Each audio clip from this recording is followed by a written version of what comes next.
الحمد لله الحمد لله عدد خلقه ورضا نفسه وزنة عرشه ومداد كلماته ومنتهى علمه، ونشهد أن لا إله إلا الله ولي الصالحين، ونشهد أن سيدنا ونبينا وشفيعنا محمد رسول الله صلى الله عليه وعلى آله وصحبه وسلم. أما بعد، فأعوذ بالله من الشيطان الرجيم. بسم الله الرحمن الرحيم. يا أيها النبي إنا أرسلناك شاهدا ومبشرا ونذيرا وداعيا إلى الله بإذنه وسراجا منيرا، وبشر المؤمنين بأن لهم من الله فضلا كبيرا. وقال عز وجل: اقترب للناس حسابهم وهم في غفلة معرضون. صدق الله العظيم. اللهم صل وسلم وبارك على سيدنا ونبينا محمد وعلى آله وصحبه. السلام علينا وعلى عباد الله الصالحين. أما بعد،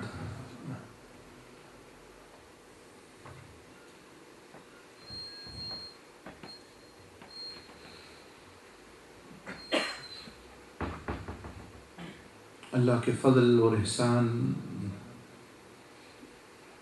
اور جو اللہ جل مجدہ نے ڈھیل اور وقت ہمیں دیا ہوا ہے،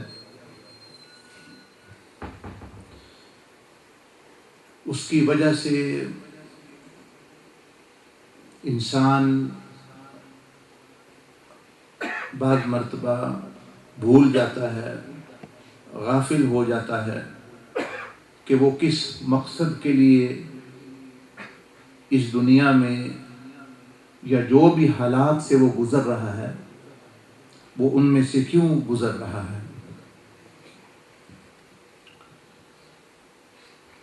معراج کا جو معجزہ اور واقعہ پیش آیا، 1000 سال سے زیادہ ہو گیا اس کو، اور آپ کو بھی جو اللہ نے عمر عطا کی ہے، یعنی آپ لوگوں کو، کسی کو 20 سال، کسی کو 10 سال، 40 سال، تو کم و بیش اتنے ہی سال سنتے بھی گزر گئے، لیکن کیا آپ نے اس معراج کا حق ادا کیا؟ اس معجزہ کو جو اللہ جل مجدہ، اصل میں وہ امت پر احسان ہوتا ہے، جیسے قرآن ہے، تو قرآن مجید جو ہے یہ حضور علیہ السلام کے لیے نہیں بھیجا گیا، اصلاً جو ہے یہ امت کی رہنمائی کے لیے آیا، ھدی للناس۔ تو اسی طرح جو معراج کا جو معجزہ ہے، اس میں بھی یعنی امت پر اس کا شکر اور واجب ہے کہ وہ اس کا حق ادا کرے، اور اگر سالوں سال گزر گئے تو ہر سال بندہ یہ کہتا رہے کہ رمضان میں قرآن آیا، رمضان میں قرآن شریف اترا، اور یہ اس میں یہ فضیلتیں ہیں، اور قرآن آیت ہے، بڑی فضیلت والی بات ہے، لیکن اس کا حق ادا نہ کرے، نہ اس کی تلاوت، نہ اس کا ادب، نہ ہی اس پر عمل، تو وہ قرآن جو ہے بجائے اس کے لیے شفاعت کرے، اس کو فائدہ دے، وہ قرآن مجید اس کے خلاف حجت بن جائے گا، قیامت والے دن بھی اس کے خلاف جو ہے وہ شکایت کرے گا۔ تو اسی طرح آپ سمجھیں کہ حضور علیہ السلام کو جو بھی اللہ جل مجدہ نے نعمت عطا فرمائی، وہ اپنی امت کے لیے اس میں نفع ہے، اور پھر اس لیے اس نفع ہے، اس پر شکر واجب ہے، اور اگر وہ نہیں کرے گی تو بجائے اس کو فائدے کے اس کو نقصان ہو سکتا ہے۔ اور حضور علیہ السلام نے خود بھی اس واقعے کے بعد پورا واقعہ جب پیش آ گیا تو آپ واپس تشریف لائے تو اشارہ بھی فرمایا، یہ نہیں آ کے فرمایا بھی آپ کی جو ہے وہ بالکل کھلی چھٹی ہو گئی، اب جو بندہ جو مرضی کہے وہ اس کی موج ہی موج ہے، بلکہ فرمایا اے عورتوں، میں نے تمہیں جہنم میں زیادہ دیکھا ہے، بجائے اس کے کہ آپ علیہ السلام یہ فرماتے اب تمہاری بخشش ہو گئی، میں اللہ جل مجدہ سے جو ہے بات کر رہے ہوں، اب تم جو ہے تمہارا بیڑا پار ہے، بلکہ آپ کیا فرما رہے ہیں، میں نے جہنم میں عورتوں کو زیادہ دیکھا۔ کیا اشارہ، عورتیں متفکر ہوئی، انہوں نے عرض کی یا رسول اللہ صلی اللہ علیہ وسلم ہمارا کیا قصور ہے، وہ کون سا عمل ہے؟ تو آپ علیہ السلام نے چند دو خاص طور پر گناہوں کی طرف اشارہ کیا، فرمایا یہ دو نقص تم میں پائے جاتے ہیں، اس لیے ان سے احتیاط کرو۔ مقصود یہ مردوں کو بھی فرمایا، یہ نہیں فرمایا کہ بھائی تمہاری بخشش ہو گئی جو مرضی کرو، بلکہ فرمایا کہ میں نے سود خوروں کو عذاب میں دیکھا، اس امت کے سود خوروں کو۔ تو مطلب کیا، ابھی سود سے بچو، اور کیا؟ آپ نے سنتے یہ واقعہ، ایک معراج شریف کا وہ حصہ ہے جو اللہ پاک نے آپ پر فضل فرمایا، اور آپ کو معراج جو ہوئی وہ آپ علیہ السلام کی شان، وہ ایک محب یعنی اللہ پاک کے حبیب صلی اللہ علیہ وسلم جو اللہ جل مجدہ کیونکہ سب سے زیادہ حضور علیہ السلام سے محبت فرماتا ہے، تو ایک وہ تعلق ہے، لیکن ایک پھر جو ہے اس میں ہمارے لیے پیغام ہے کہ ہماری ذمہ داری۔ وہ واپس آ کے کیا فرمایا میں جب جا رہا تھا تو میں نے سود خوروں کو اس عذاب میں دیکھا، تو مطلب کہ بھئی بچ جاؤ، یہ اشارہ تھا کہ سود حرام ہونے والی چیز ہے، اور جو ہے یہ غلط چیز ہے۔ پھر فرمایا شرابیوں کو میں نے اس طرح دیکھا، زانیوں کو جو ہے میں نے اس طرح دیکھا۔ پھر فرمایا میں نے ایک بندے کو دیکھا کہ وہ لکڑیاں اٹھا رہا ہے اور اس سے اٹھائی نہیں جا رہی، وہ اور جمع کر رہا ہے اپنے سر کے اوپر۔ تو جبرائیل علیہ السلام نے عرض کی کہ بعد میں یا رسول اللہ صلی اللہ علیہ وسلم یہ جو شخص ہے یہ اس بندے کی مثال ہے، بے شک حلال ہی مال کیوں نہ ہو لیکن وہ اللہ جل مجدہ کو بھول کے، اس کے فرائض کو بھول کے، اس کے دین کو بھول کے، اس کی ضرورت تو تھوڑا مال بھی پورا کر رہا ہے جتنا بھی اللہ نے اس کو دیا، لیکن اب وہ اس کا حق تو ادا کر نہیں سکتا، نہ اس کو ضرورت ہے اس کی، اب وہ مزید اکٹھا کر رہا ہے، مال تو حلال ہے لیکن اس کے لیے نمازوں کا بھی سستی ہو رہی ہے، اس کے لیے دین کو وقت نہیں دے رہا۔ یہ معراج کا واقعہ، طائف کا جو واقعہ، یہ اس کا نتیجہ ہے۔ اندازہ لگائیں کہ حضور علیہ السلام نے ہمارے لیے کیا کیا تکلیف کاٹی اور کیا کیا برداشت فرمایا۔ یہ طائف کا جو واقعہ ہے، جو 7-8 سال ہم 2 دن نفل پڑھتے ہیں، 2 دن نماز پڑھی اور کہا اب ہمیں پتہ نہیں کیوں نہیں ہم پر کوئی فرشتہ جو ہے نظر آ رہا یا کوئی کرامت نہیں ظاہر ہوئی۔ آپ علیہ السلام 7-8 بعض روایت میں 9 سال کے بعد جو ہے مجاہدہ اور دعوت دینا اللہ کے دین کی طرف، اور بھوک اور دوسری ساری چیزیں برداشت کرنا، اور طائف میں اس کی انتہا ہو گئی. تو اللہ جل مجدہ نے، جیسے بزرگوں نے لکھا ہے کہ مجاہدے کے بعد، تکلیف اور مشقت کے بعد جو ہے وہ آسانی ہوتی ہے. تو اللہ جل مجدہ نے آپ علیہ السلام پر فضل فرمایا اور اس میں ہزار حال یعنی عبرتیں ہمارے لیے جو ہے وہ چھوڑی. تو کئی پہلو معراج شریف کے ایک یہ بھی عرض کر رہا ہوں آپ کو، ایک شان کا ہے، ایک محبوبیت کا ہے، ایک یعنی معجزے کے طور پر ایک انبیاء علیہ السلام نے جو فیض اٹھایا اس میں وہ بھی، لیکن ایک امت کے لیے، میں اور آپ تو امت ہیں، فرشتے وہ اٹھا گئے ہیں.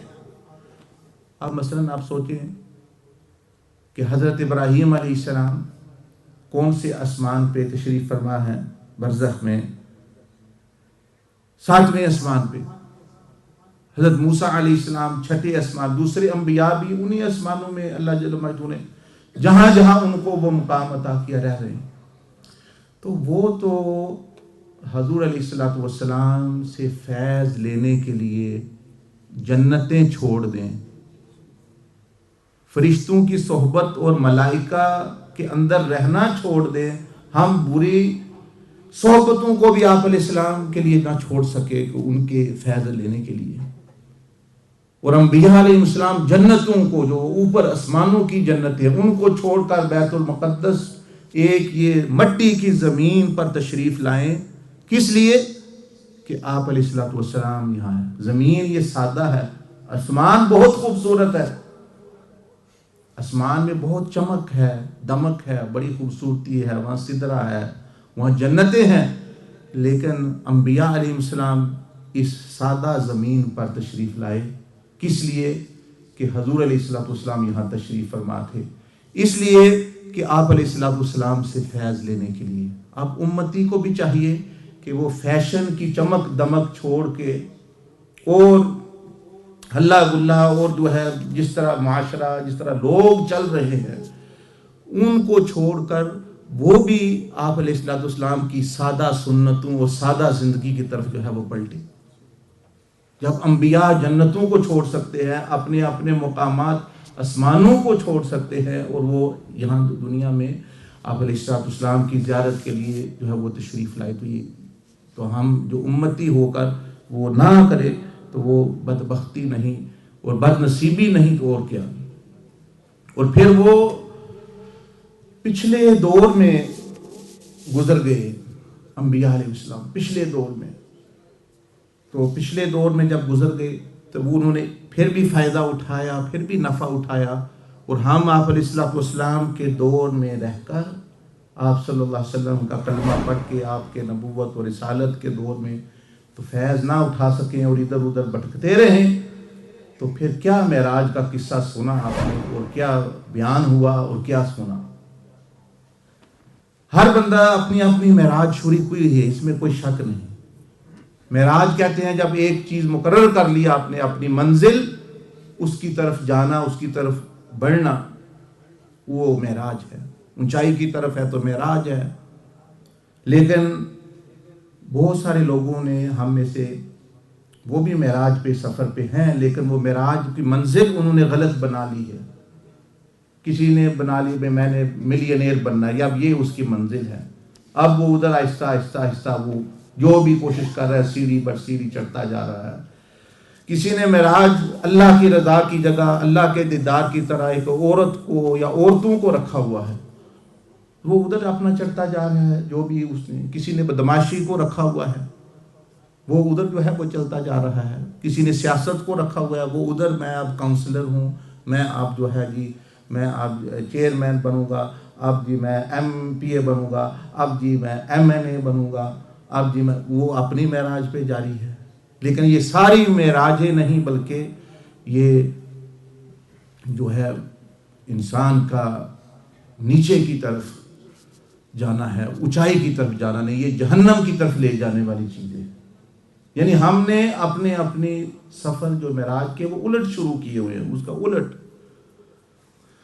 بہرحال حضور علیہ السلام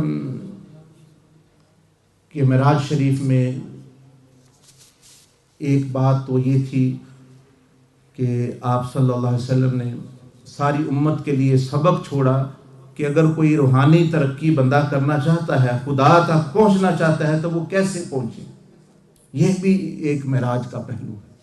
یعنی آپ ہے، ہر بندہ دیکھیں رب کی تلاش میں ہے اپنے اپنے طریقے میں، جو سکون ڈھونڈ رہا ہے، سلامتی ڈھونڈ رہا ہے، بے شک وہ نشے میں، شراب میں، زنا میں ڈھونڈ رہا ہے، لیکن وہ ہے رب کی تلاش میں، کیونکہ وہ سلامتی کی تلاش میں ہے، اور سلام اللہ کا نام ہے، اس کو پتہ نہیں کہ وہ کہاں ڈھونڈ رہا ہے۔ اس لیے آپ علیہ السلام نے طائف والوں کو فرمایا کہ اللہم اہد قومی لا یعلمون، کہ یہ جانتے نہیں، لوگ یہ سمجھتے ہیں کہ اسی میں جو سرداری ان کو حاصل ہے، جو سبزہ ہے اور وغیرہ، جو طائف والوں جو موج میلہ کر رہے ہیں، وہ اپنا یہ اسی میں کامیابی ہے۔ تو فرمایا یہ نہیں جانتے، ان کو پتہ نہیں۔ اب معراج کے بہت سارے پہلو ہیں، اس میں سے صرف 4 چیزیں آپ کے سامنے بیان کرنی کہ جو آپ بھی تاکہ اپنی معراج جو ہے وہ شروع کر سکیں۔ ایک تو اس میں دیکھیں حضور علیہ السلام نے فرمایا کہ مجھے ایک بوڑھی عورت نظر آئی، اس نے بلایا مجھے، میں براق پہ سوار تھا اور آواز آئی بوڑھی عورت کی طرف سے، آپ نے سنا ہے۔ یہ تو آپ کو مجھ سے بھی زیادہ پتہ بھی کیا کیا ہوا، کیا کیا نہیں ہوا۔ اب بات یہ ہے کہ بھئی آپ نے بھی شروع کی معراج یا نہیں؟ اپنی گناہگار کی، جس طرح مومن کی فرمایا معراج ہے، اس طرح گناہگار کی بھی کچھ معراج ہے۔ فرمایا کہ جبریل علیہ السلام نے عرض کی کہ یا رسول اللہ صلی اللہ علیہ وسلم اس کی طرف توجہ نہ فرمائیں۔ اس سے ایک تو روحانی لوگوں کی طرف اشارہ ہے کہ جو لوگ یہ جو روحوں کی دنیا میں اور روحانیت میں، ذکر اذکار میں، کہ ان کو جو چیز بھی نظر آئے اس کی طرف توجہ نہیں کرنی چاہیے، نہیں ٹھہرنا نہیں چاہیے، بلکہ آگے کی طرف جانا چاہیے۔ ایک تو ان کے لیے عبرت ہے، ہمارے ہاں جو بھی کسی کا وہ سمجھتا ہے یہی کچھ ہے۔ ایک بزرگ تھے غالباً شیخ ابو سعید رحمہ اللہ، ان کے مرید جو ہے وہ وضو کرنے گئے، وہاں اتنا نور نکلا، تجلی ہوئی، انہوں نے واپس آ کے کہا کہ حضرت کہ مجھے اللہ جل مجدہ کی تجلی ہوئی ہے، میں نے اللہ پاک کا نور کی تجلی دیکھی ہے۔ فرمایا ناداں، یہ وضو کا نور تھا جو تم نے دیکھا، ہمارا تو یہ حال ہے۔ وہ تو چلو پھر کم از کم نور دیکھا، ہمارے ہاں تو کوئی رنگ نظر آ گیا، کوئی بلی نظر آ گئی، کوئی کچھ بھی نظر آ گیا، وہ سمجھتے ہیں کہ بھئی کچھ بزرگی آ رہی ہے۔ ایسی باتوں میں بندے کو نہیں الجھنا چاہیے، خاص طور پر کہ جو اب جب آپ کی منزل ہی اور ہے۔ تو حضرت جبرائیل علیہ السلام نے فرمایا کہ یہ دنیا ہے یا رسول اللہ صلی اللہ علیہ وسلم، اس کی طرف توجہ نہ فرمائیں، اس کی بات بھی نہ سنیں۔ دنیا نے کہا کہ میری بات سنیں، میرے اور آپ میں ایک راز ہے، یعنی اس نے متوجہ کرنے کی کوشش کی، آپ علیہ السلام نے توجہ نہیں فرمائی۔ تو گویا کیا پتہ چلا کہ ہمیں جو عبرت یہ سبق مل رہا ہے تھوڑا سا، یعنی اس پہلو سے، معراج شریف کے واقعے سے، کہ ہمارے اور رب کے درمیان کبھی کہیں دنیا تو رکاوٹ نہیں بنی ہوئی۔ ساتھ بھی سوچے نا، یہ پیسہ، دولت، مال، ایک مطلب ہے غلامی کی زندگی، ہم دنیا کے غلام بن کے تو زندگی نہیں گزار رہے، یہ سوچیں آپ ہمارے لیے۔ اور آپ صلی اللہ علیہ وسلم نے اور جبریل علیہ السلام نے نمونے کے طور پر ہمارے سامنے جو پیش کیا، وہ کیا کیا۔ تو ایک تو رکاوٹ دنیا آتی ہے جب بندہ رب کی طرف بڑھنا چاہتا ہے، کیونکہ دنیا درمیان میں ہے۔ اب اس کا حل کیا ہے، اس کا علاج کیا ہے، وہ میں نے پچھلے مہینے بھی عرض کی تھی کہ بھئی ایک بزرگ نے، جو بہت بڑی ہستی بزرگ گزرے، امی بزرگ، جس طرح سیدنا عبدالعزیز دباغ رحمۃ اللہ علیہ امی بزرگ تھے، تو وہ بھی امی بزرگ تھے۔ تو انہوں نے، وہ اپنے جب بھی کھانا کھاتے تو یہ جو دائیں ہاتھ کی شہادت کی انگلی ہوتی ہے یہ استعمال نہیں کرتے، وہ نہیں کرتے تھے اس کو استعمال۔ کسی دوسرے نے پوچھا کہ آپ اس کو کیوں نہیں استعمال کرتے، آپ کی انگلی تو ٹھیک ہے، صحت مند ہے، کوئی ڈسیبلٹی نہیں۔ آپ نے فرمایا کہ اصل بات یہ ہے کہ میں نے ایک بہت بڑا جنگل دیکھا اور اس جنگل میں بہت سارے لوگ دیکھے، وہاں دنیا دار اور سیاستدان اور ایکٹر اور فلمی لوگ، یہاں تک کہ فرمایا کہ پیر اور علماء اور سیاستدان، ہر طبقے کے لوگ دیکھے، وہ اپنی اپنی محنت کر رہے ہیں۔ جادوگر ٹونا کر رہا ہے، عامل اپنا عمل کر رہا ہے، اور سیاستدان سیاست کر رہا ہے، گانے والا گانا گا رہا ہے، اور عالم تقریر کر رہا ہے، پیر اپنا کام طریقے سے کہتے ہیں۔ ہر طرح کے لوگ میں نے دیکھے۔ تو اس جنگل میں جب میں نے دیکھا تو یہ تو کیا کر رہے ہیں لوگ، یہ کس کی طرف توجہ کر رہے ہیں؟ تو وہ کہتے ہیں میں نے دیکھا جب ہزاروں لوگ ہیں تو دیکھو تو صحیح درمیان میں یہ کس کو تقریر سنا رہے ہیں، کس کی سیاست کر رہے ہیں، کس کے لیے محنت کر رہے ہیں۔ تو وہ فرمانے لگے کہ میں جب درمیان میں گیا تو ایک عورت دیکھی میں نے تخت پہ بیٹھی ہوئی۔ میں کہا انا للہ و انا الیہ راجعون، یہ سارے لوگ اس عورت کی توجہ حاصل کرنے کی کوشش کر رہے ہیں۔ میں کہتے انہیں قدموں پر واپس پلٹا اور جو ہے اپنے حجرے کی طرف آیا، تو وہ عورت جو ہے جو کسی کی طرف توجہ نہیں کر رہی تھی، میں نے دیکھا وہ میرے پیچھے پیچھے آ رہی ہے۔ تو اس نے مجھے بلایا، جس طرح یہ معراج کا واقعہ ہے، ان بزرگوں کو بھی آپ نے مکاشفے میں کہتے مجھے بلایا اس نے، میں نے کہا میں نہیں تمہاری بات سنوں گا۔ میں دوڑتا دوڑتا جو ہے اپنے حجرے میں دروازے بند کر دیے۔ تھوڑی دیر بعد دیکھا کہ جہاں سے روشن دان ہوائیں آتی ہیں وہ دھند بن کے، دھواں بن کے، سوراخوں کے ذریعے وہ اندر آ کے میرے ساتھ بیٹھ گئی۔ تو میں نے اسے کہا کہ جو یہ کہ تم کون ہو، تم میں نامحرم ہو۔ وہ دیکھیں نا، یہ پیری مریدی عالم دین کے لیے یہ بھی چیزیں شرط ہوتی ہے۔ وہ تو بزرگ تھے کہ بھئی اکیلی عورت کا کسی کے ساتھ اکٹھا ہونا، شک وہ اس کا پیر ہو یا اس کا کزن ہو یا اس کا جو ہے استاد ہو، یہ جائز نہیں۔ تو انہوں نے فرمایا بھئی تم نامحرم ہو، نکلو ادھر سے۔ تو اس نے کہا کہ میں عورت نہیں ہوں، میں دنیا ہوں، میں عورت نہیں ہوں، میں دنیا ہوں۔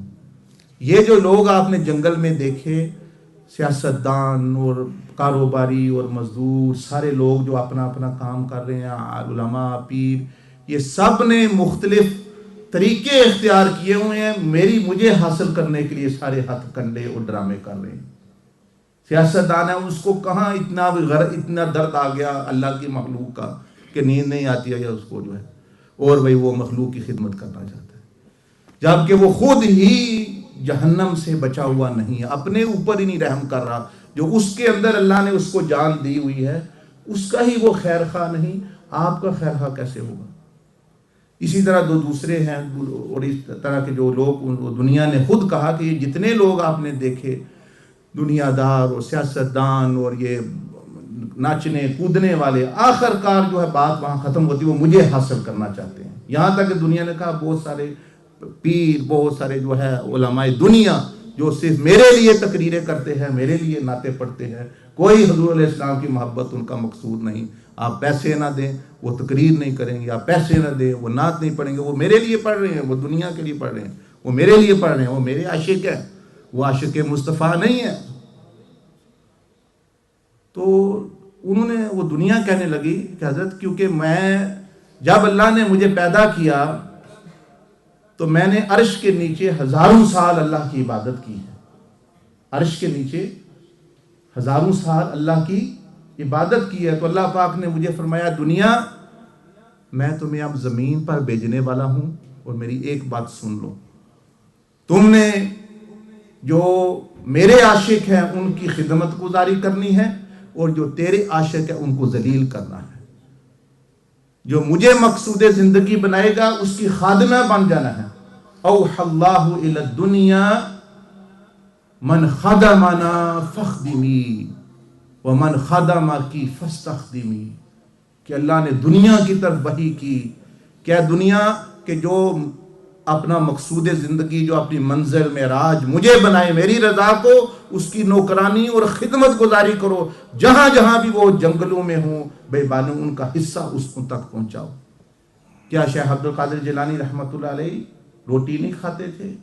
ہمارے ہاں کہتے کہ ہم بیزی ہیں، بچے ہیں، اچھا ان کے 36 یا 20 بچے تھے تو وہ پھر بھی وقت ان کا نکل گیا. ہمارے یہاں کاروبار، ان کا بھی کاروبار تھا، ہاں پیسے ان کے پاس پیسے تھے. لوگوں کے ساتھ تعلقات ان سے زیادہ، لوگوں کے ساتھ کس کے تعلقات زیادہ ہوں گے؟ جو ہر گناہ گار اور فاسق فاجر اور جو بھی ہے ساری امت پر یعنی رحیم اور شفیق ہے.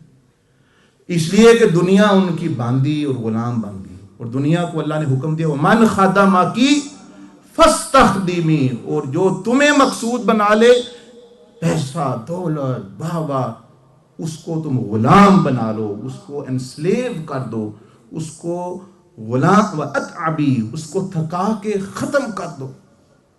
تو دنیا نے کہا کہ حضرت کیونکہ یہ جو لوگ جتنے آپ نے جنگل میں دیکھے، یہ ساری دنیا دار جتنے بھی ہیں، طریقے واردات مختلف ہے. کوئی تویز کے لیے دنیا کما رہا ہے، کوئی پیسے کے ذریعے کما رہا ہے، کوئی جو ہے جی واہ واہ کے ذریعے، کوئی سیاست کے ذریعے. اس نے کہا صاحب آخر پہ میں ہوں، لیکن آپ کیونکہ اللہ کے عاشق ہے اس لیے مجھے حکم ہے کہ میں آپ کی طرف آؤں. میں اس لیے آپ کے پیچھے آئی ہوں کہ جو دنیا سے اللہ کی طرف بھاگے گا دنیا اس کی طرف آئے گی، اور جو دنیا کے پیچھے بھاگے گا دنیا اس کو خادم اور غلام بنا لے گی اور خود آقا بن جائے گی. آپ خود بھی اندازہ کتنے فیکٹری اونر، میں فیکٹری اونر ہوں، میں ٹیکسی اونر ہوں، وہ نہیں ہے آپ. وہ ٹیکسی آپ کی مالک ہے جو آپ کو نماز بھی نہیں پڑھنے دیتی، بیوی بچوں کے ساتھ بھی نہیں بیٹھنے دیتی. وہ فیکٹری آپ کی مالک ہے جو آپ کو سود کھلا رہی ہے، حرام کھلا رہی ہے، گند کھلا رہی ہے. وہ آپ کو اللہ کے دین کے لیے ٹائم نہیں، اس کی اجازت کے بعد بڑا بیزی ہوں، میری میٹنگ ہے، یہ ہے وہ ہے. آپ کہاں مالک رہے؟ وہ دنیا ہی آپ کے مالک بن گئی، اور آپ سمجھے میں فیکٹری اونر ہوں، میں شاپ اونر ہوں، میرے پاس پیسہ ہے. آپ پیسے کے مالک نہیں ہے، وہ پیسہ آپ کا مالک ہے جو آپ کو رات دن سونے نہیں دیتا.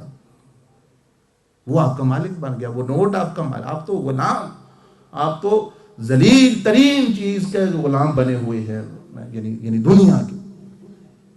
تو یہ دنیا نے وہ حضرت کو، وہ جو بزرگ تھے امی بزرگ، ان کو وہ کہہ رہی تھی کہ بھئی اصل بات یہ ہے میں تو اس لیے آپ کے پیچھے آئی ہوں، یہ نہیں کوئی دھوکہ دینا ہے آپ کو، یا کوئی مجھے حکم ہے ان اخدمی من خدمکی واتعبی من خدمکی، من خدمنا فاستخدمی، کہ جو اللہ بنا میری خدمت یعنی میری عبادت مقصد زندگی، تم اس کی خدمت کرو، جو نہیں تو اس کو بس غلام بنا لو. یہ سیاستدان آپ کو ترس آنا چاہیے ان پہ، یہ قابل فخر چیز نہیں ہے. آپ رش کرنے والے لوگ نہیں ہیں کہ دنیا نے غلام بنایا ہوا ہے، شیطان نے غلام بنایا، ان کی آخرت تباہ ہو رہی، نہ ان کو دن سکون نہ ان کو رات سکون، اور مطلب ہے کہ بھاگ بھاگ کے آخر کار کچھ بھی حاصل نہیں. جو دنیا کا حصہ تھوڑا بہت ہے وہ بھی یہ آرام سے کھانے پینے کی عزت کی چیز. اللہ کو بول، یہ قابل رحم ہے، قابل رحم ہے. یعنی یہ جو وہ لوگ جو دنیا کے غلام بنے. بہرحال وہ بزرگ فرمانے لگے جو کچھ بھی ہو تم دنیا، چلو باہر نکلو، میں نہیں پسند کر رہا تمہیں. وہ کہتے ہاتھ مار کے انہوں نے اس کو حجرے سے باہر نکال دیا. تو وہ بزرگ کہنے لگے میں یہ دائیں جو انگلی ہے شہادت کی کھانے میں اس لیے نہیں استعمال کرتا کہ جب دنیا کو میں نے باہر نکالا تھا نا تو میری دائیں ہاتھ کی شہادت کی انگلی لگی تھی اس کو. جب سے میری انگلی نے دنیا کو ٹچ کیا ہے میں اپنے کھانے کو لگانے پسند نہیں کرتا. یہ ہے اولیاء اللہ. اور ہمارے ہاں کیا ہے، شراب ہے، سود ہے، یہ دو ہماری موج ہی موج ہے، جو بھی ہے اپنا آنے دو، کوئی چیز نہیں اپنا. تو یہ لوگ دنیا کے غلام. تو یہ راز کی بات ہے، ورنہ ہمیں حضور علیہ السلام کو اللہ پاک نے غیب کا علم عطا فرمایا. تو آپ نے ہمیں فرمایا کہ اوحی اللہ الی الدنیا، کہاں پتہ چلتا کہ اللہ نے دنیا پر کیا وحی کی ہوئی ہے؟ ہمیں کیسے پتہ چلتا دنیا کو کیا حکم دیا ہوا ہے؟ نہیں پتہ چلتا.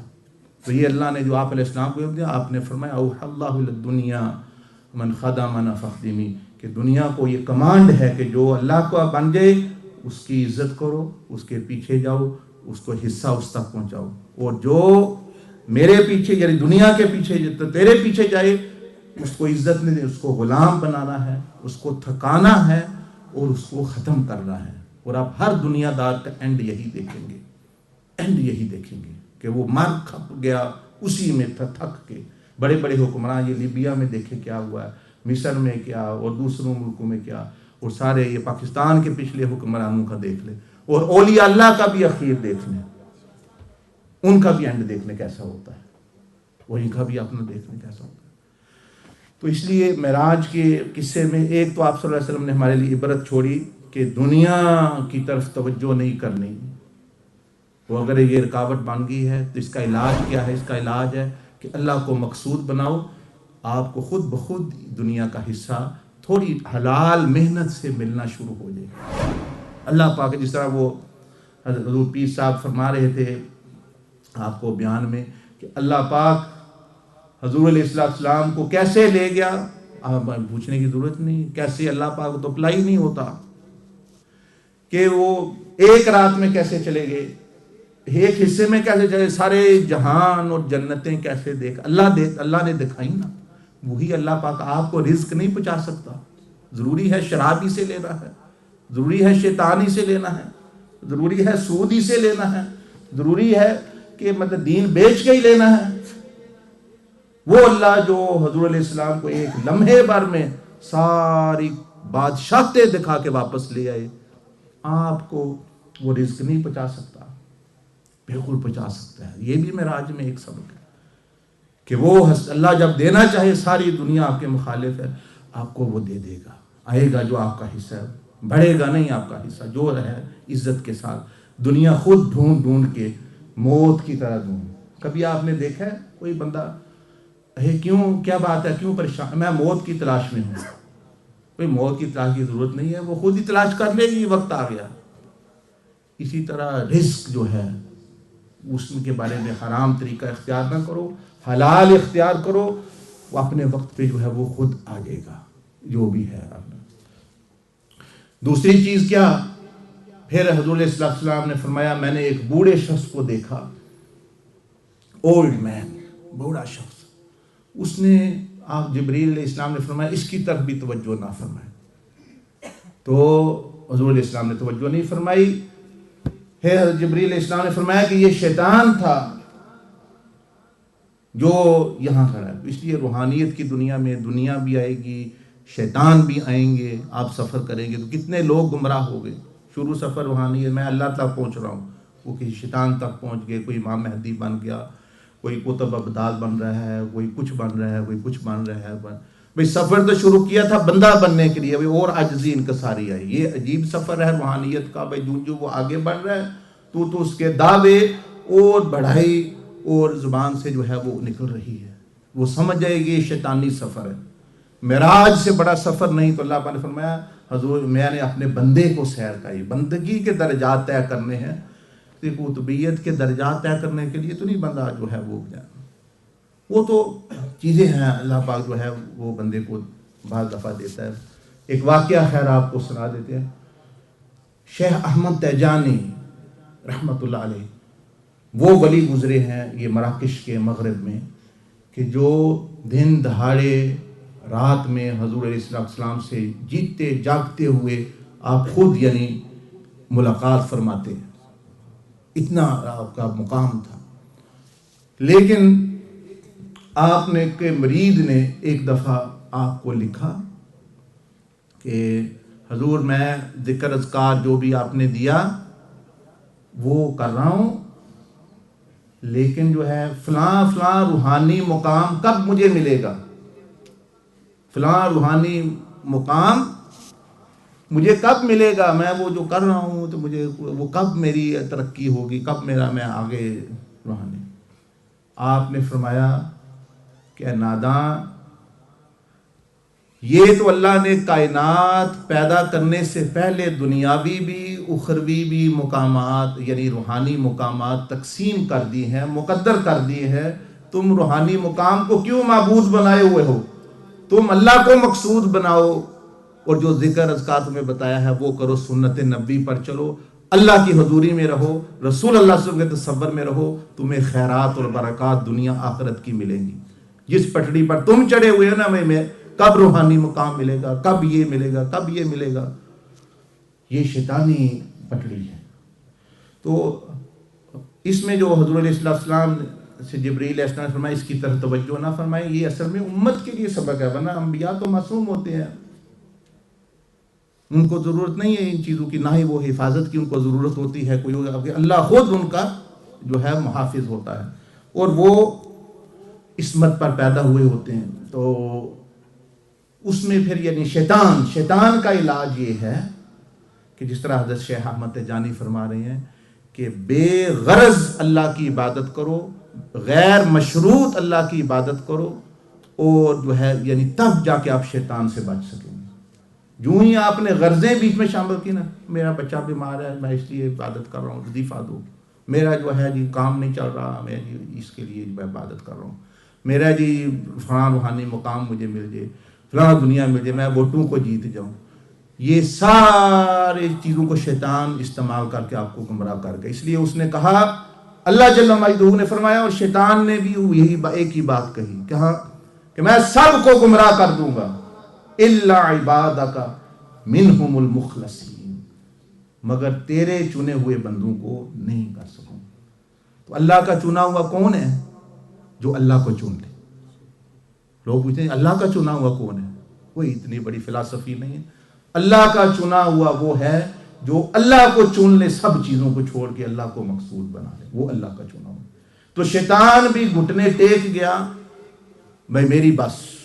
یہ بندہ جو بغیر شرط کے وفا کرتا ہے، بغیر غرض کے عبادت کرتا ہے، غیر اس کی کوئی غرض ہے، وہ 2 نفل پڑھ رہا ہے یا نماز یا ذکر اذکار تسبیح جو بھی ورد کر رہا ہے، نہ وہ دنیا مانگ رہا ہے اس میں سے، نہ وہ غرض ہے مجھے بڑی پریشانی آئی ہے اللہ کب دور ہو گئی، اس کی عبادت کی یہ غرض نہیں.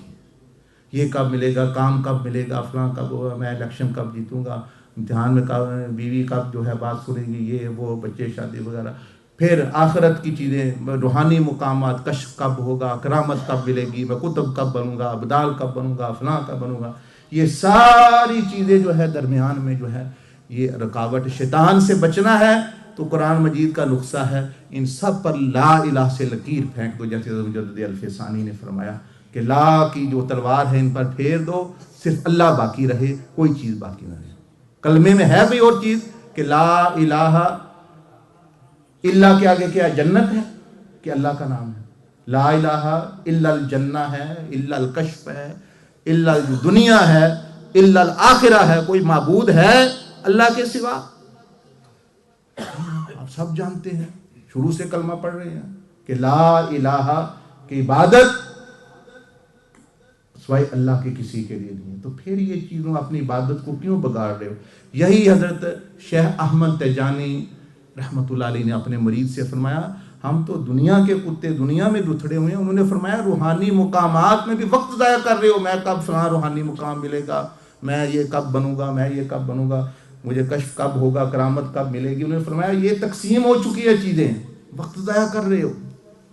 تم صرف اللہ کی عبادت، حضور صلی اللہ علیہ وسلم سے محبت اور سنت پر چلو، یہ چیزیں خود تمہارے پاس آئیں گی اگر تمہارے مقدر میں. اگر نہیں، تمہیں کرامت نہ بھی ملی تو اللہ مل گیا، اب تمہیں گھاٹا ہے کسی چیز کا؟ وہ ناداں، وہ چلیا، یہ کیا بات کر رہے ہو؟ تمہیں کشف نہ بھی ملا، اللہ مل گیا جل مجدہ، تو پھر تمہیں کمی ہے کسی چیز کی؟ تمہیں اولاد نہ بھی ملی، اللہ جل مجدہ مل گیا. تمہیں یہ کام نہ بھی ملا، اللہ جل مجدہ مل گیا. جس کے خزانے کی کنجیاں جس کے ہاتھوں میں ہیں اور جس کے قدرتوں میں ہیں، تم کدھر بھولے بھٹکے ہو؟ تو دوسری چیز وہ حضور علیہ السلام نے معراج کے قصے میں فرمایا کہ میں نے دیکھا کہ بھئی یعنی شیطان اور اس کی طرف جبرائیل علیہ السلام میں نہیں توجہ کرنا. انبیاء تو وہ مقام میں قرآن مجید میں ہمیں جو علاج اس کا بتایا گیا کہ آج بغیر غرض کے غیر مشروط عبادت کرو.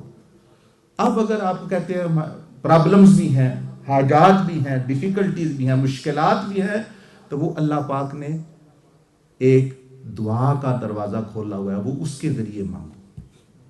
عبادت کو جو ہے وہ نہ گندا کرو، نہ جو ہے وہ اس کو یعنی خراب کرو اس اپنے غرض شامل کر کے. وہ خالص اللہ کے لیے.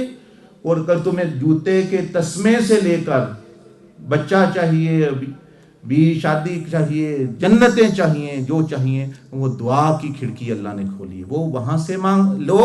اور عبادت، تسبیح، ذکر، وہ ساری چیزیں صرف جو ہے وہ اللہ کے لیے کرو. اب یہ جو ہے دروازہ ہے ایک دیکھیں ایمرجنسی، تو اس سے جو ہے ایمرجنسی کے طور پر بندہ نکل سکتا ہے، ادھر سے بندہ نہیں جو ہے وہ نکل سکتا، یہ دیوار ہے، اب دیوار سے آپ نکلنے کی کوشش کریں خود پریشان ہوں گے اور اپنے کو زخمی کریں گے۔ اس طرح جو بندہ جو عبادت ہے وہاں سمجھے کہ غرض کا دروازہ بند ہے، وہ صرف اللہ جل مجدہ و جل جلالہ کے لیے، اور جو اپنی دوسری حاجت ہے وہ دعا کے ذریعے لے۔ ہم نے کھچڑی بنائی ہوئی ہے، مکس کیا ہوا ہے سارے معاملے کو، اس لیے پریشان کر رہے ہیں۔ اے جی میری نماز میں سستی ہو گئی، دیکھو کام تو مل نہیں رہا، کب سے میں جو ہے یہ عبادت کر رہا ہوں، مجھے کوئی فائدہ نہیں ہو رہا، دیکھو جی میں نمازیں پڑھتا ہوں پھر بھی میری پریشانیاں نہیں چھوڑتی۔ اس کا مطلب یہی ہے کہ آپ نے پریشانی کو ہی معبود اور خوشی سکون ہی کو آج تک معبود سمجھا ہوا تھا، اسی لیے تو آپ کی عبادت بھی چھوٹ گئی جب وہ نہیں مل رہا۔ وہ تو رحم ہوتا ہے بندے پر کہ اللہ پاک بندے کو تنبیہ فرما رہے ہوتے ہیں کہ بھئی یہ سمجھ جائے کہ بھئی میں اس چیزوں کے لیے عبادت غرض کے لیے چھوڑ دوں۔ تو شیطان کا علاج بتا رہا تھا، الا عبادک، عبادک، اسی میں سارا علاج ہے، عبادک، کہ تیرے بندے، رزق کے بندے کو میں گمراہ کر لوں گا، دنیا کے بندے کو گمراہ کر لوں گا، کام کے بندوں کو گمراہ کر لوں گا، روحانیت کے بندوں کو میں گمراہ کر لوں گا، عبادک الا عبادک، صرف تیرے بندے کو نہیں کر سکوں گا، کیونکہ اس نے تجھے چنا ہوا ہے، تو نے اس کو چنا ہوا ہے۔ یہاں تو شیطان بھی بے بس ہو گیا۔ تو یہ دیکھیں کتنی اچھی بات، اور قرآن جو ہے وہ کتنی آسان طریقے سے پھر حضور علیہ السلام نے سمجھایا، پھر جو ہے صحابہ، تابعین، تبع تابعین، اولیاء اللہ سارے جو ہے وہ اپنا یہی بات سمجھاتے رہے، تو یہ بندے کی منزل درست ہو جاتی ہے۔ تو تیسری چیز جو ہے جو حضور علیہ السلام نے فرمایا معراج میں، ایک یہ بھی واقعہ پیش آیا کہ آپ پر 3 پیالے پیش کیے گئے، بعد میں آتا ہے زیادہ بھی پیش کیے گئے۔ 3 پیالے کون سے؟ 3 پیالے فرمایا، ایک پانی، ایک جو ہے شراب کا، ایک دودھ کا۔ یہ آپ نے سنا ہوا ہے کہ آپ علیہ السلام نے دودھ اختیار کیا، اور جبرائیل علیہ السلام نے فرمایا اگر آپ پانی اختیار کرتے آپ کی امت کو نقصان ہوتا، شراب اختیار کرتے اس کو نقصان۔ آپ نے فطرت اور یعنی جس چیز وہی اختیار فرمایا کہ جو بہتر ہے، اور جو اثر، اور یہی انبیاء کی جو ہے چاہت ہے، وہ ہمیشہ ہی ایسے ہوتی ہے۔ لیکن یہ اشارہ اس طرف کرنا ہے، ہماری امت کو سمجھانا یہ ہے کہ تیسری رکاوٹ جو ہے وہ بندے اور رب کے درمیان نفس بھی بن جاتا ہے۔ اس کو یہ ہے کہ کسی کو شراب پسند ہے، وہ تو پاک شراب تھی، وہ تو حرام تھی بھی نہیں، وہ جنتی شراب کی بات ہو رہی ہے، پانی جنتی کی بات ہو رہی ہے، اور آسمانی دودھ کی بات ہو رہی ہے، دنیا کی چیزیں ہی تھیں وہ۔ لیکن آپ کو سمجھا رہا ہوں، آپ مثال کے لیے، کہ تیسری رکاوٹ جو پہلے تو بتایا دنیا، اس کا بھی تھوڑا علاج بتایا، پھر شیطان رکاوٹ بنتا ہے، اس کا بھائی کسی غرض کے ساتھ عبادت نہ کرو، سکون چاہیے اللہ دے گا، شیطان سے لینے کی ضرورت نہیں ہے، شراب سے لینے کی ضرورت نہیں ہے، پورنوگرافی سے لینے کی ضرورت نہیں ہے، اللہ پاک آپ کو دے گا، اللہ کے پاس ہے وہ سکون، وہ اطمینان، وہ آپ کو دے گا۔ تو تیسری چیز نفس رکاوٹ بن جاتا ہے۔ کیا بن جاتا ہے؟ نفس رکاوٹ بن جاتا ہے، چوائس ہوتی ہے نا، میں یہ کر لوں وہ کر لوں، تو وہ بھی آپ کو اس کا علاج بھی آپ کو بتا دے۔ اس کا علاج یعنی ایک بزرگ نے، اسی طرح ایک بزرگ کے پاس ایک بندہ آیا، اس نے عرض کی کہ میرے نفس نے مجھے بڑا تنگ کیا ہے، وہ مجھ پر ظلم کرتا ہے، مجھے برے خیال ڈالتا ہے، مجھے اکساتا ہے، میں ذکر اذکار نماز پڑھتا ہوں پھر مجھے بے حیائی کی طرف لے جاتا ہے اور غلط چیزوں کی طرف، میں حضرت تنگ آ گیا، مجھ سے نہیں یہ روحانیت کا سفر ہوگا، میں جہنم میں ہی جاؤں گا، مجھے کچھ نہیں ہے، یہ نہیں چل رہا میرا، میں نہیں کر سکتا۔ ایسے ہے بندے ہم میں سے بہت، ہم بس جی بس ہو گئی ہے، بار بار کر رہے ہیں، نفس نہیں چھوڑتا، یہ نہیں چھوڑتا۔ دنیا کو کبھی نہیں آپ نے چھوڑا، ایک کاروبار فیل ہو گیا دوسرا کر لیتے ہیں، ایک جاب سے سیک ہو جاتی ہے دوسری اپلائی کر دیتے ہیں، کبھی نہیں کہا وہ فلاں کافر نے مجھے جاب سے نکال دیا اب میں جاب کبھی نہیں کروں گا دنیا، کبھی کہا نہیں۔ تو دین کے بارے میں کیوں ہے، جو آخرت کی چیز ہے بس اس میں۔ بہرحال وہ بندہ کہنے لگا کہ بھئی یہ نفس نے جو ہے مجھے بہت تنگ کیا، تو میں یہ حضرت آپ کی بڑی مہربانی، آپ نے جو رہنمائی کی ہے، بہرحال میرے بس سے یہ باہر کی بات ہے، میں جا رہا ہوں، مجھے اجازت دے، میں نہیں یہ کر سکتا، میرے بس کا کم نہیں ہے۔ انہوں نے فرمایا اچھا ٹھہر جاؤ، یہ دیکھتے ہیں تم پر اتنی ہی زیادتی ہو گئی، اللہ تو کسی پر بوجھ ڈالتا ہی نہیں جو برداشت، دیکھتے ہیں۔ انہوں نے توجہ کی اور اس کے نفس کو اس کے باہر اندر سے نکال کے ساتھ ہی بٹھا دیا. اب وہ مثالی شکل میں اب وہ 3 بندے بیٹھے ہیں. ایک وہ بندہ ہے، ایک اس کا نفس ہے، ایک وہ بزرگ ہے. تو ان بزرگوں نے نفس کو مخاطب کیا. انہوں نے کہا اے نفس، آخرکار یہ جو محنت کرتا ہے، نیکی کرتا ہے، محنت کر رہا ہے، جو اللہ اللہ کر رہا ہے، اس کو میں جو فائدہ ہوگا اس میں تمہارا بھی فائدہ ہے. جنت میں آخر تم بھی جاؤ گے، تمہیں بھی مزہ تو تمہیں ہی آنا ہے جو یہ محنت کر رہے ہیں. تو اس بیچارے کو کیوں تنگ کرتے ہو اتنا زیادہ؟ اس کو اتنا تنگ کرتے یہ اب جان چھڑا رہا ہے. تو آخر تم جب یہ محنت کرتا ہے تو تمہیں بھی فائدہ ہوگا آخرت میں. تو نفس نے کہا کہ 2 چیزوں کا اسے کہیں، یہ میری بادشاہت میں، میرے ملک میں دخل اندازی نہ کرے، میرے خزانے چوری نہ کرے، میں اس کو کوئی نقصان نہیں دوں گا. اس نے کہا حضرت میں تو کبھی زندگی بھر میں چوری نہیں کی، مجھے پتہ ہی نہیں چوری کیا ہوتی ہے، میں تو کبھی چوری نہ اس کے ملک میں داخل ہوا. تو انہوں نے نفس سے کہا بتاؤ بھائی، یہ تو کہہ رہا ہے کہ میں تمہارے ملک میں کبھی داخل نہیں ہوا، کبھی تمہارے خزانے کبھی نہیں چوری کیے. تو نفس نے کہا کہ میرا ملک غفلت ہے، اس سے پوچھے اس میں داخل ہوا ہے کبھی؟ یعنی اللہ کو بھول جانا، موت کو بھول جانا، اللہ جو اللہ بندے کے ذمہ حقوق ہیں وہ بھول جانا، اس کو غفلت کہتے ہیں دنیا میں. تو نفس نے کہا وہ میری بادشاہت ہے، وہ میرا ملک ہے غفلت، اس کو پوچھیں کبھی اس ملک میں داخل ہوا ہے غفلت ملک میں؟ اب تو وہ منہ لٹکائے بیٹھا ہے. غفلت میں تو بندے کئی جاتے رہتے ہیں، وزٹ کرتے رہتے ہیں اس ملک کنٹری کو، country of heedlessness and غفلہ. تو انہوں نے کہا اس سے کہے میرے ملک میں نہ آئے، دوسرا میرے خزانے چوری نہ کرے. چوری کیا کرتا میں اس کو تنگ نہیں کروں گا. خزانے میرے کیا ہیں؟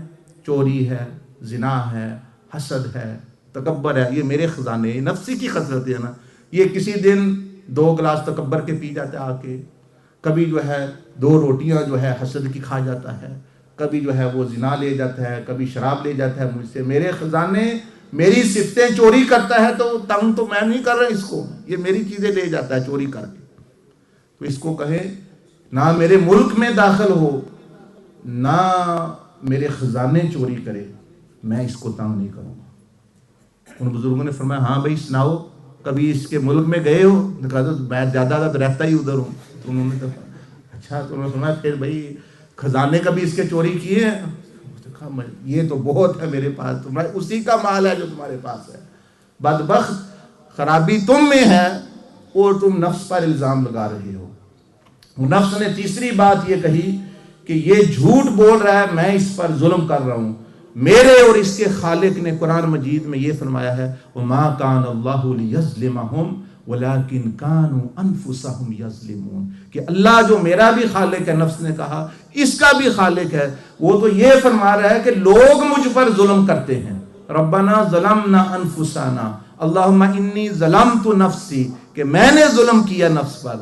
ظلم مجھ پر کرتے ہیں اور کہہ رہے ہیں آپ کو کہ میں ظلم کر رہا ہوں لوگوں پر. ایک قرآن مجید میں آیت یا مطلب یعنی حدیث میں کہ بھئی نفس جو ہے وہ ظلم کرتا ہے بندوں پر.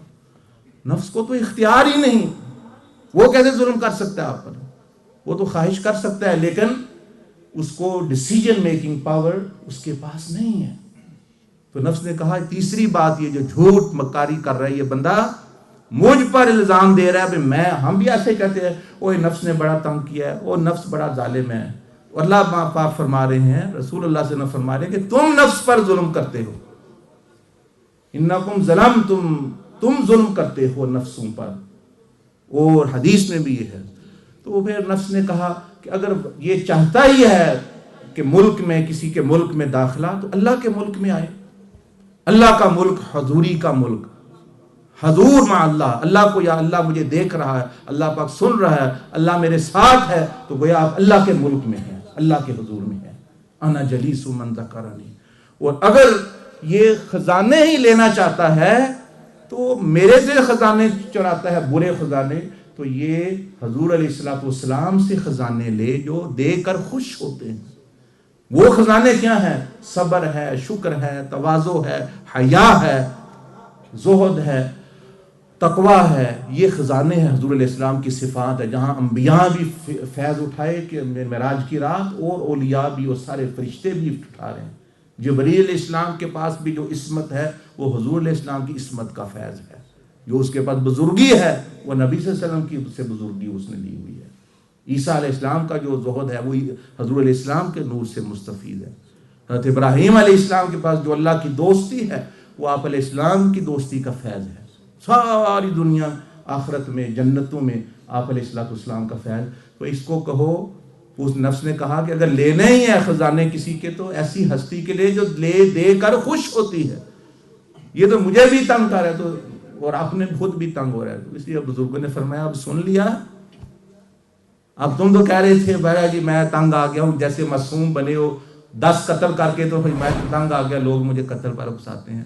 یہ ساری بدماشی تو تم میں ہے. نفس تو کہہ رہا ہے کہ تم اس کے ملک میں دخل نہ دو، دخل اندازی نہ کرو، اس کے خزانے چوری نہ کرو اور وہ تمہیں نقصان نہیں دے گا. تو نفس کا علاج یہ ہے، آپ خود روز سانپ کے بلوں میں ہاتھ دیں اور کہیں سانپ بڑے خطرناک، سانپ بڑی بری چیز ہے، سانپ بڑی بری چیز ہے، تو خود ہاتھ دیتے ہیں ان کے سراہوں میں. روز خود جہاں اچھے علاقے نہیں، بدماشوں کا علاقہ ہے، کسی بدماش کا ڈیرا ہے، وہاں جا چلے جائیں اور کہیں بدماش مجھے تنگ کرتے ہیں، وہ تو آپ کا قصور ہے. گینگسٹروں میں جا کے بیٹھیں گے تو وہ یہی آپ کو تنگ ہوں گے آپ. تو یہ نفس. اور اسی طرح جو ہے چوتھی چیز جو ہے حضور علیہ السلام نے ہمیں سبق یہ دیا معراج میں کہ آپ نے جو ہے مختلف لوگ دیکھے، یعنی معراج کے سفر میں، اور مکہ والوں کو چھوڑا جو کافر اور مشرک تھے زیادہ تر، بتوں والوں کو، اور بیت المقدس تشریف لے گئے جہاں انبیاء علیہ السلام کی ارواح مقدسہ جو ہے وہ تشریف لائیں. چوتھی رکاوٹ بندے کے لیے یہ بنتی ہے، لوگ بنتے ہیں، بیوی بچے بنتے ہیں، رشتہ دار بنتے ہیں، دوست یار فیملی کمیونٹیز یہ بنتے ہیں. یار بھولے مت جو میں آپ کو بتا رہا ہوں، 4 رکاوٹیں ہیں بندے اور رب کے درمیان جو معراج کا ایک سبق ہے. پہلی دنیا، وہ بھی آپ کو بتایا اس کا تھوڑا علاج بھی. دوسری جو ہے وہ شیطان، اور تیسرا نفس، اور چوتھی کیا؟ لوگ. یہ ہو گیا وہ ہو گیا، لوگ بڑی جو ہے وہ یعنی یہ رکاوٹ ہے. بزرگوں نے بھی فرمایا کہ یہی چیز 4 بڑی بڑی رکاوٹیں، یہ ختم ہو جائیں بندہ اور رب مل جاتا ہے، بندے کو اللہ کا قرب مل جاتا ہے. تو شیطان بھی کا بھی آپ نے سن لیا، دنیا کا بھی، نفس کا بھی. اب لوگوں کا کیا علاج ہے؟ لوگ جو رکاوٹیں بنے ہوئے ہیں ہمارے لیے، آپ کے لیے، عامۃ الناس، جو عام لوگ، مخلوق الہی، اس کا علاج، لوگوں کو جو علاج کرنا چاہتے ہیں نا بھائی میرا لوگ میرے اور رب کے درمیان رکاوٹ نہ بنے، میں ان کی غیبت چوری وغیرہ کا مرتکب نہ ہوں، جو یہ چاہتا ہے وہ اس کا علاج صرف اور صرف کامل علاج یہ ہے جو نبی صلی اللہ علیہ وسلم نے ارشاد فرمایا کہ جو تجھ پر ظلم کرے لوگوں میں سے اس کو معاف کرو، جو برائی کرے اس کے ساتھ بھلائی کرو، اور جو محروم کرے اس کو عطا کرو. یہ نسخہ ہے کہ لوگ رکاوٹ نہیں بن سکتے.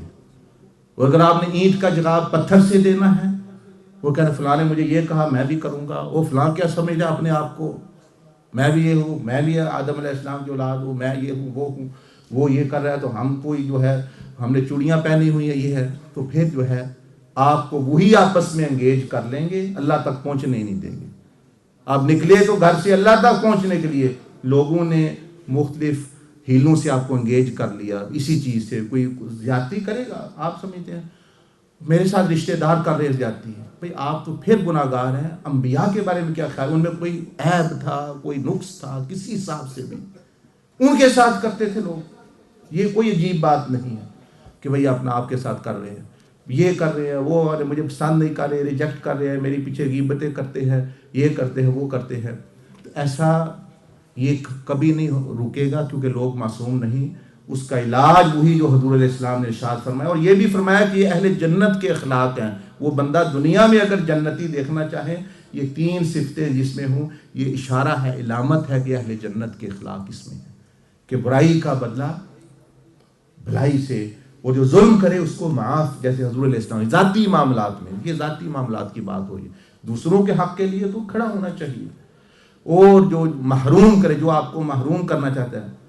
امام بخاری نے یہ حدیث لکھی اپنی کتاب میں کہ ایک شخص حضور علیہ السلام کی خدمت میں آئے، انہوں نے عرض کی یا رسول اللہ صلی اللہ علیہ وسلم میرے رشتہ دار ہیں، میں ان کے بارے میں اچھے ہی خیال رکھتا ہوں لیکن وہ میرے بارے میں برے رکھتے ہیں. میں ان کے بارے میں خواب دیکھتا ہوں وہ پھلیں پھولیں، وہ میرے بارے میں تباہی دیکھتے ہیں کہ مجھے جہاں موقع ملتا ہے میں ان کو فائدہ پہنچاتا ہوں، ان کو جہاں ملتا ہے وہ مجھے نقصان دیتے ہیں۔ آپ نے فرمایا اگر واقعی ایسا کر رہے ہو جیسا تم مجھے بتا رہے ہو تو پھر جتنا کچھ بھی وہ کر رہے ہیں نا، اللہ تمہارا محافظ ہے سب نقصانوں سے، یہ تمہارا عمل اتنا۔ اور یہ بھی فرمایا تمہاری عمر بھی بڑھے گی، رزق بھی برکت دے گا اللہ پاک۔ لیکن ہم نے الٹی پٹی چڑھ لی ہے، یعنی شیطانی طریقے پہ چلنا ہے، یہ شیطان کا طریقہ ہے، وہ یعنی کہ بھئی نہیں الزام تراشی یہ وہ کچھ بھی نہیں ہے۔ آپ یہ بتا دیا آپ کو علاج، لوگوں کو اگر رکاوٹ نہیں بننا دینا چاہتے آپ تو یہ علاج کرنا پڑے گا جو حضور علیہ السلام نے خود بھی عمل کر کے اختیار کیا اور ہمیں بتایا بھی۔ ہم حضور علیہ السلام کی طرح عمل نہیں کر سکتے، بالکل آپ علیہ السلام کی طرح کوئی، آپ نے صحابہ کو فرمایا کہ تم میں سے کون ہے جو کسی طرح بھی مجھ سے مجھے مشابہت رکھتا ہے، نہیں، یعنی اس طرح کی جو آپ علیہ السلام کی خاص شان ہے۔ لیکن آپ نے جو فرمایا اس پر ہر امتی عمل کر سکتا ہے، یاد رکھیں جو آپ نے عمل فرمایا وہ بعض آپ کی خصوصیات ہیں، ہم اپنی استطاعت کے مطابق اس کی نقل کر سکتے ہیں۔ آپ کی عمل کی، ذاتی عمل کی، ذاتی عبادت کی، ذاتی زہد کی، ذاتی تقوی کی، اس کی تو ہم اپنی استطاعت وہاں کوئی بھی نہیں بن سکتا ہوں، کوئی بھی، لیکن آپ نے جو فرما دیا زبان سے اس طرح ہر امتی کر سکتا ہے۔ آپ فرماتے ہی وہ تھے زبان سے جو سب کے لیے کام کرنے کے قابل ہو، اور خود تو آپ نمونہ ہیں، آپ نے تو انبیاء بھی نمونہ جو ہے وہ آپ ہی ہیں ان کے لیے، انبیاء علیہ السلام کے لیے۔ تو جو ہے یہ تو آپ نے سن لی کچھ باتیں معراج کے متعلق۔ اب جو ہے انگلش میں تھوڑا سا وقت جو باقی یعنی رہ گیا ہے، now inshallah I'll speak in English for 10, 15, 20 minutes, and if you also ponder over or look at the screen, the Miraj of the Ummati. You heard about Rasulullah sallallahu alaihi wasallam's Miraj. What is the Miraj of the Ummati? The ascension of the Ummati.